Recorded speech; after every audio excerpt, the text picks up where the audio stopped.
يا الله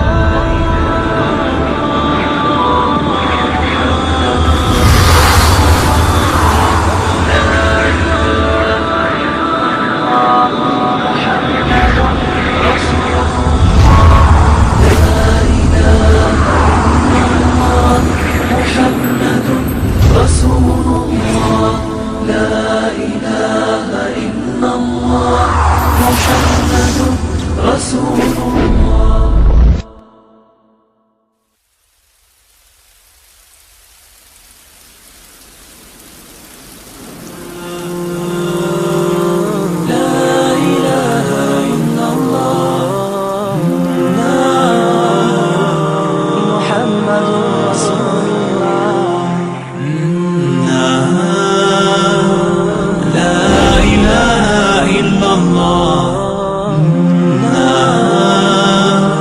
محمد رسول الله لا إله إلا الله محمد رسول الله.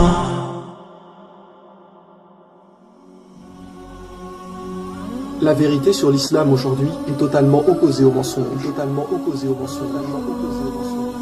Oubliez tout ce que vous pensiez savoir sur cette religion. Vous aviez l'idée qu'être musulman, c'était être terroriste, quelqu'un qui sème la terreur, une personne orgueilleuse qui prône le mal, etc. Alors si jamais c'est le cas, et que vous pensiez vraiment cela, sachez bien que vous êtes à l'opposé de la vérité. Car ne vous êtes-vous jamais posé la question, comment se fait-il que de plus en plus de personnes dans le monde se tournent vers cette religion? Si elle est si horrible que vous l'imaginez, pourquoi y a-t-il de plus en plus de musulmans? Saviez-vous que le Vatican lui-même a annoncé récemment qu'il y avait aujourd'hui plus de musulmans que de catholiques dans le monde, et que donc l'islam se plaçait comme toute première religion? Croyez-vous vraiment que tous ces gens qui ont ouvert leur cœur à l'islam sont des gens qui n'ont pas réfléchi, et qui ne se sont pas posé des questions? Ou plutôt parce que la réalité s'est vraiment présentée à eux?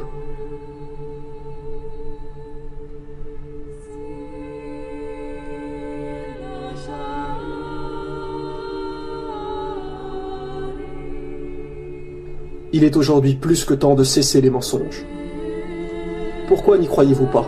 Parce que vous êtes persuadé que les musulmans sont des terroristes? Mais qui vous a dit ça? Où avez-vous entendu cela? Voilà en réalité le vrai problème. C'est qu'aujourd'hui, les gens confondent arabe et musulman. Savez-vous ce que veut dire le mot musulman? La définition même du mot est « faire ce que Dieu nous demande ». Or, Dieu nous a strictement interdit de tuer. Il nous a dit dans le Coran que quiconque tue une âme injustement, ce sera comme s'il avait tué l'humanité tout entière. Donc, quand vous entendez quelqu'un dire « un terroriste musulman a tué quelqu'un », déjà là, c'est impossible, puisque le mot musulman veut dire « obéir à Dieu », et Dieu nous interdit de tuer qui que ce soit. Donc si un arabe tue quelqu'un, cela veut-il forcément dire qu'il est musulman? Par exemple, un français n'est pas forcément un chrétien, un chinois n'est pas forcément un bouddhiste. Ne confondez pas arabe et musulman. Tous les arabes qui sèment le mal sur terre seront punis comme les autres. N'oubliez pas la parole du prophète. Un arabe n'est pas supérieur à un non-arabe, et un non-arabe n'est pas supérieur à un arabe. N'importe qui peut être musulman. Et ces personnes-là ne font pas le mal. Un musulman est quelqu'un qui a l'obligation d'aider son prochain, de nourrir le pauvre, de ne jamais faire de mal, de ne pas se mettre en colère, de pardonner toujours les autres, de remercier Dieu de ce qu'il nous donne. Ouvrez vous-même le Coran. Où voyez-vous qu'il nous est demandé de tuer? Où voyez-vous qu'il nous est dit de faire du mal? Beaucoup de gens pensent aussi que les femmes sont soumises à leur mari, alors que ceci est absolument faux. Avant que le prophète Mohammed arrive, les hommes se payaient des femmes, les utilisaient, ils les croyaient inférieures. Et lorsque le prophète est arrivé, il a aboli tout ça, en expliquant bien clairement que la femme est l'égale de l'homme, ni inférieure, ni supérieure. Où voyez-vous dans le Coran que celle-ci doit être soumise? En vérité, le prophète Mohammed a dit « Parmi les meilleurs d'entre vous, ce seront ceux qui prendront soin de leurs femmes. » Alors vous me direz peut-être « Oui, mais on voit des gens qui ne font pas ça, qui ne respectent personne. » Eh bien oui, cela est vrai. Mais ça, ce n'est pas l'islam. Ce sont ce que les gens en font. Ils ne suivent pas toujours bien les lois peut-être, mais ne vous dites pas que c'est ce que Dieu a demandé. Aujourd'hui, les ignorants jugent une religion en se basant exprès sur les arabes qui font n'importe quoi pour vous faire penser que c'est cela l'islam. Vous ne vous rendez pas compte que vous vous faites manipuler. Êtes-vous déjà allé dans une mosquée, voir vraiment qui sont les vrais musulmans? Allez faire le test. vous serez vite surpris de voir que toutes vos suspicions sont totalement fausses. Car vous trouverez chez les croyants une vraie fraternité, des gens qui ont le sourire. Car c'est là le message de l'islam. Car c'est là le message de l'islam. Le message de l'islam. Le message de l'islam. Dieu nous a dit, rien qu'un sourire est déjà là une aumône. Si aujourd'hui autant de gens se tournent vers l'islam, c'est qu'ils se sont rendus compte que entre ce qui est raconté et la réalité, c'est tout à fait d'un extrême à l'autre. Utilisez votre logique. Vous savez pertinemment que Dieu nous demande forcément de ne faire que le bien. Beaucoup de gens aujourd'hui ne respectent plus personne, que ce soit leurs amis ou même leurs parents. Alors qu'il nous est dit, chapitre 17, verset 23, « Garde-toi de marquer la moindre répulsion à l'égard de tes parents ou de leur manquer de respect. Parle-leur toujours affectueusement. » Alors quoi? C'est ça l'islam? Être poli, respecter tout le monde, être généreux? Alors dites-moi, mais où est le mal? Qu'est-ce qui vous gêne en fin de compte?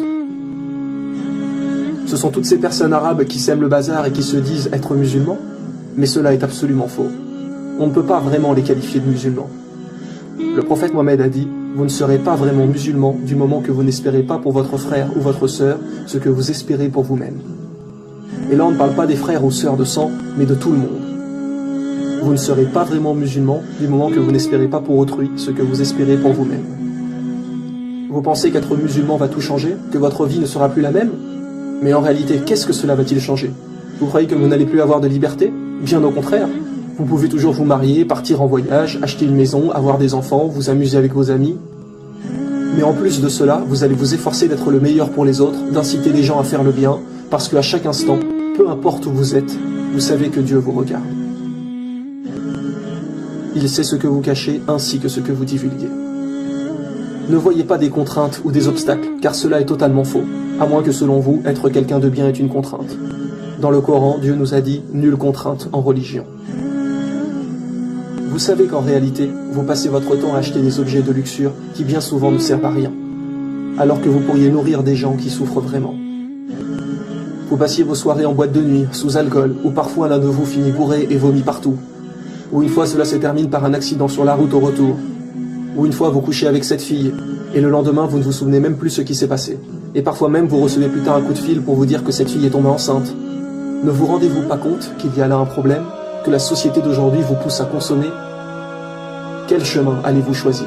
Le chemin du mensonge, qui est « j'ai qu'une vie, je profite, je bois, je fume, je me drogue, je passe 5 heures par jour sur internet à perdre mon temps » ou le chemin de Dieu, c'est-à-dire chercher à aider et à faire le bien?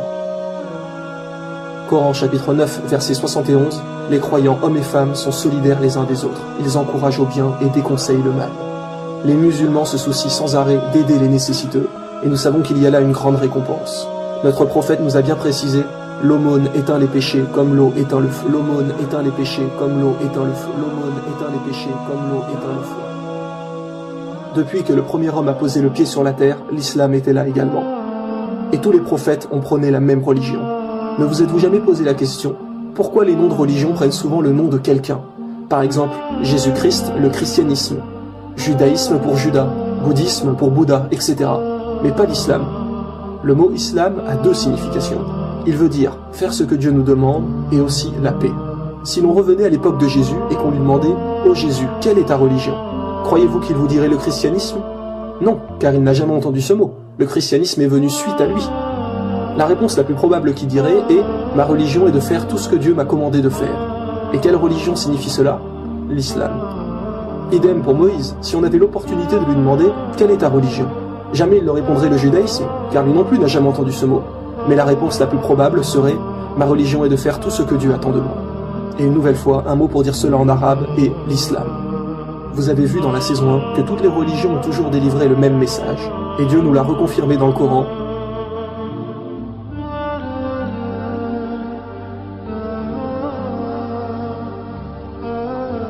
Mais malheureusement, il y a eu des innovations dans beaucoup de choses. Et c'est pour cela que tous les prophètes ont annoncé la venue du dernier messager, qui rétablira bien sur la terre la vérité sur la religion de Dieu.